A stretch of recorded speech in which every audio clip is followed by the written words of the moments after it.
A gente fala taxa de esforço, mas tem outras tecnicalidades aí, né?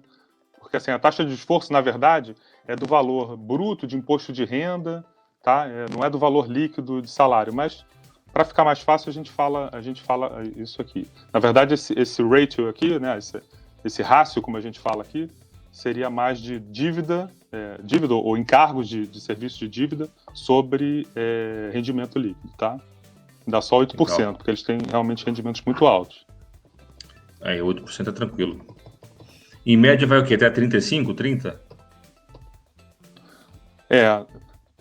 O total de encargos, por exemplo, se você tem uma prestação de automóvel e se você está contratando um empréstimo pessoal, mas essa pessoa tem um empréstimo pessoal, tem um crédito de carro, né? Tem um empréstimo de automóvel e está contratando esse financiamento, o somatório dessas prestações não pode passar 50% do que ele ganha líquido. Essa regra é inalterável. Passado que 50% é rejeitado na hora. Então tem que ser sempre abaixo. Então, por exemplo, se eu ganho 1.000 euros líquido, eu não posso nunca ter prestações maiores do que 500 euros. Tá? E assim proporcionalmente. Claro.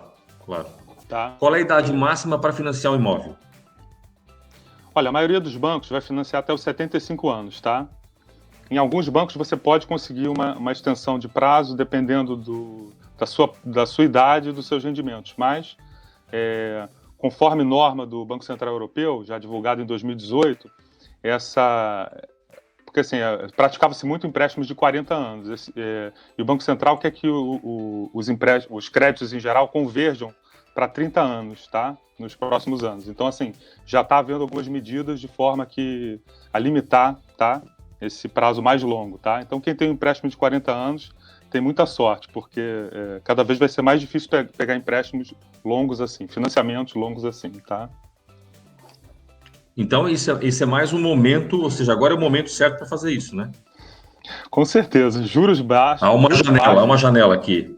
Prazos longos e os bancos com liquidez ainda para emprestar, porque assim, a criação de moeda na economia é feita pelos bancos comerciais, né? Não é o Banco Central que dita isso. Então o débito no ativo, que é a hipoteca no caso, e o crédito no passivo, que é os depósitos à vista das famílias, das empresas, tá? É um momento importante dos bancos criarem moeda na economia, tá? No momento em que eles acharem que há um risco, isso pode começar a ceder um pouco, tá? Então, é realmente uma janela muito importante, que a gente vem há bastante tempo, né? Tá. Lembrando, pessoal, que você pode e deve aproveitar seus rendimentos no Brasil para fazer esse financiamento em Portugal, tá? Nós aqui podemos falar de pessoas que já vivem em Portugal, que têm rendimentos em Portugal, mas a gente sabe que o objetivo da live, e muitas pessoas estão aqui para ouvir se há capacidade para fazer isso com os rendimentos do Brasil.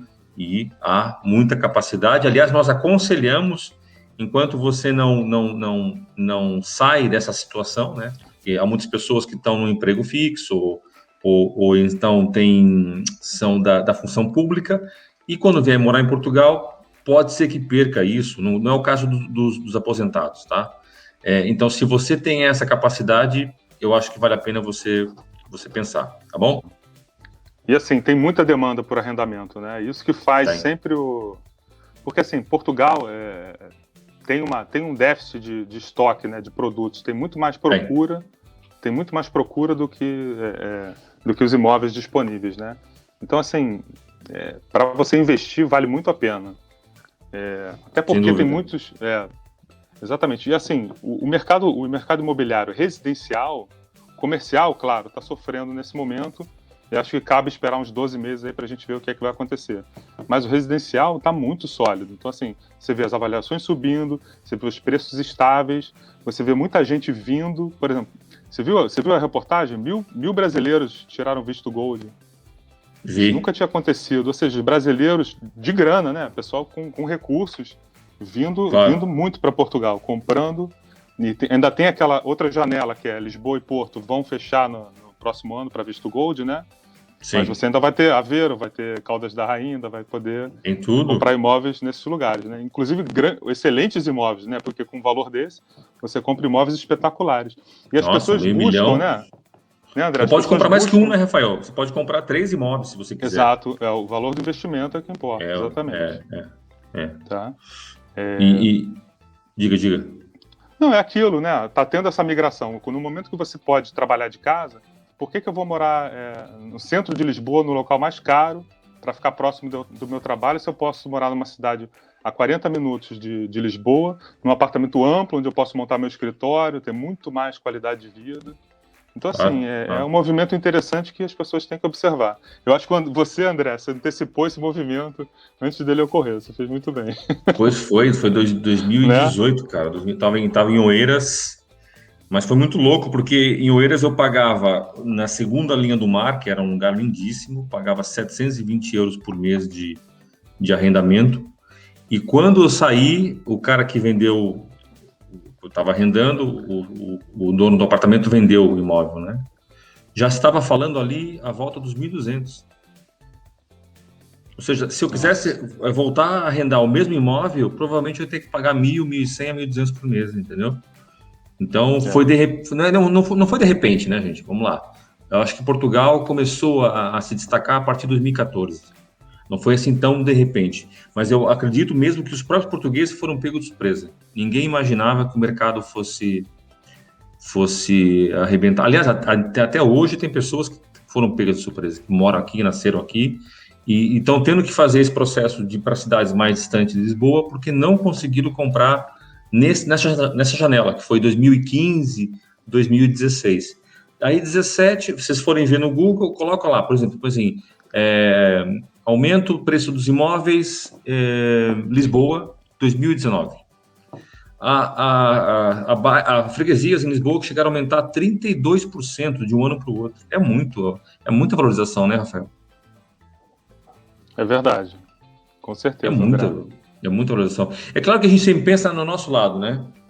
Que eu não consigo pagar, que chato, caramba. Mas e as pessoas que compraram e tiveram essa valorização num continente em que o ganho de juros dos bancos não chega a 0,5% ao ano, você ter um imóvel no ano seguinte você ter mais 32%, é muito bom, né?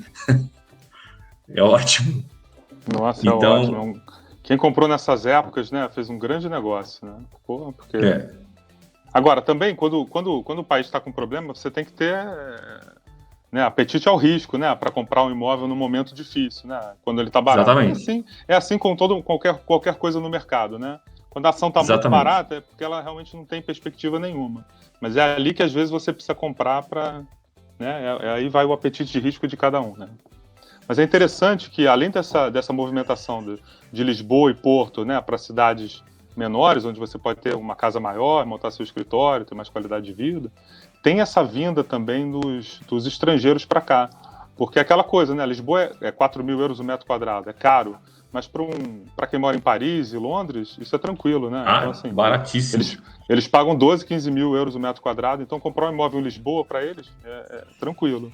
Né? Claro. E também a mesma coisa acontece, né? Por exemplo, eu estava vendo um casal aqui de brasileiros, eles trabalhavam na França e vieram no final do ano para morar aqui em Aveiro, né?